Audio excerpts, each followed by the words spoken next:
Magandang araw mga bata! Kumusta kayo? Nananabik ako sa araw na ito na maibahagi ang isa na namang kwentong kapupulutan ng aral. Mayroon ba kayong kakilala na may kapansanan? Kaibigan, kaklase, kapitbahay, kapatid, o kung sino pa man yan? Paano ninyo sila pinakikisamahan? Batid niyo ba ang kanilang nararamdaman? Ngayong araw ay matutunghayan natin ang isang kwento tungkol sa magkakapatid. Isa sa kanila ay may kapansanan. Ang pamagat ng ating kwento ay sina Cathy, Poon at Ann. Isinulat at binigyang buhay ng inyong lingkod. Handa na ba kayo? Halika, samahan ninyo ako. Sabay-sabay tayong makinig at matuto. Noong unang panahon sa isang malayong bayan, may tatlong magkakapatid na sina Cathy, Poon at Ann. Bagamat magkakapatid, madalas nararamdaman ni Ann na siya'y pabigat sa kanyang mga kapatid. Tila hindi nila nakikita ang kanyang mga pangangailangan. At sa bawat araw, damang-daman niya ang kalungkutan habang palaging naiiwan at di nakikibahagi sa kanilang saya. Si Cathy ang panganay. Lagi siyang pinupuri ng mga tao dahil sa kanyang katalinuhan at pagiging aktibo sa klase. Subalit, sa kabila ng kanyang kakayahan, si Cathy ay madalas iniisip lamang ang kanyang sarili. Wala siyang pakialam sa iba, maging sa kanyang mga kapatid. Si Poon, ang pangalawa, ay ibang-iba kay Cathy. Bagamat hindi siya kasing galing sa klase, siya ay mabait, magalang at matulungin. Siya ang laging tumutulong sa kanyang ina at umaalalay kay Ann. Si Ann, ang bunso, ay may kapansanan.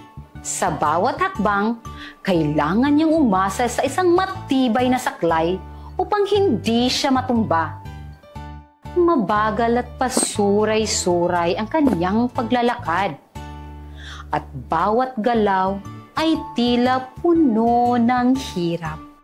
Napilayan ang kanyang kaliwang paa matapos mahulog habang umaakyat sa puno ng bayabas para mamitas ng bunga. Dahil dito, hindi na siya muling nakatakbo o nakasabay sa mga kapatid sa masasayang laro at tinutukso pa siya ng ibang bata. Isang araw, habang papunta siya sa paaralan, narinig ni Ann ang panunukso ng iba. Pilay! Pilay! Kawawa ka naman! Hindi ka makapaglaro kagaya namin! Inggit yan! Sigaw ng isang bata. Sali ka? Ay, Pilay nga naman pala! Ang masakit na linyang laging naririnig ni Ann.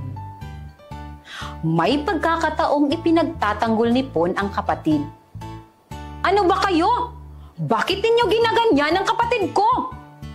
Mga walang awa! Sabi ni Poon na may tapang.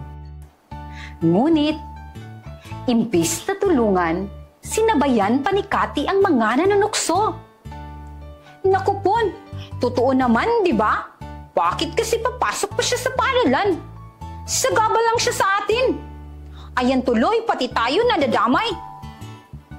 Sabi ni Cathy na may galit. Dahil sa sinabi ni Cathy, naging manhid si Poon at wala nang pakialam kay Ann. Napilitan si Ann na huminto sa kanyang pag-aaral. Naging matamlay, malungkot, at wala nang ganang lumabas ng bahay.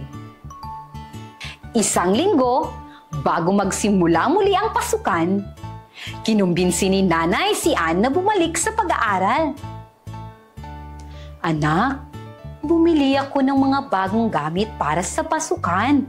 Sana'y magustuhan mo ito. Sabi ni nanay na may ngiti. Ngunit, tahimik lamang si Ann at walang kibo. Kaya sinabi ni nanay, Ann, nakausap ko ang iyong guro at nasasabik na siyang makilala ka. Bigla na lang umiyak si Ann at sinabi, Nanay, maraming salamat po sa lahat ng inyong ginagawa para sa akin. Pero wag na po kayong mag-abala. Ayos lang po ako dito sa bahay. Sabit ni Ann na may lungkot. Niyakap siya ng mahigpit ni nanay at sinabing, Anak, lahat ng mga bata ay may karapatang mag-aral. Kahit ikaw ay bulag, pepe, bingi, lumpo, may lugar ka sa paaralan. Mas lalo pang umiyak si Ann sa sinabi ng kaniyang nanay. Oo nga po, nanay. Pero paano po ako tatanggapin sa paaralan kung pati si Ate Cathy at Kuya Pon ay hindi ako tanggap? Tahimik na nakikinig sina Cathy at Pon sa kanilang usapan mula sa likuran. Narinig ko si Ate Cathy. Sabi niya, dito na lang daw po ako. Kasi nahihirapan daw po sila kung kasama ako. Bakit kasi hindi ako makalakad ng maayos? Iyak ni Ann habang pinupukpok ang kaniyang mga paa. Lumapit si Cathy at Pon kay Ann at sabay nilang niyakap ang kanilang kapatid. Labis ang kanilang pagsisis sa kanilang mga nasabi at nagawa kay Ann. Ann, patawad sa mga nasabi ko. Hindi ko sinasadyang saktan ka. Mahal na mahal kita. Sabi ni Cathy na punong-puno ng pagsisisi. Huwag kang mag-alala, Ann.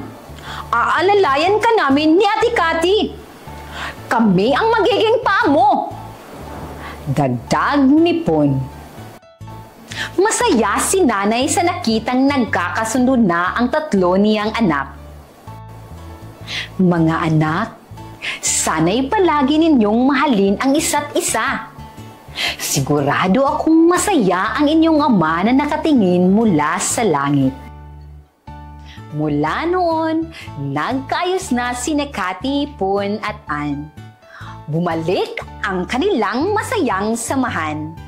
Nakumbinsi nilang bumalik si Ann sa pag-aaral.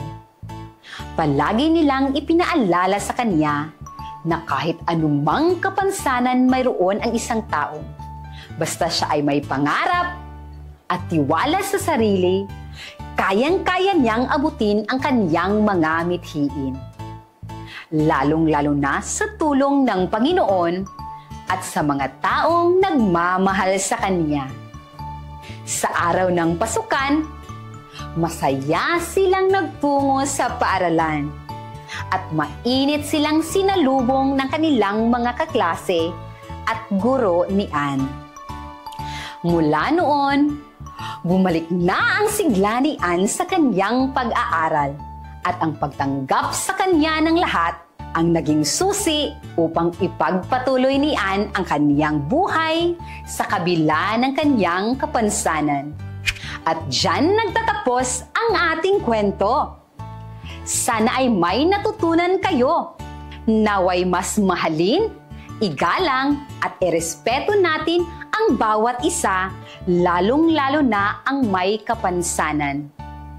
At huwag kalimutang mag-ingat palagi.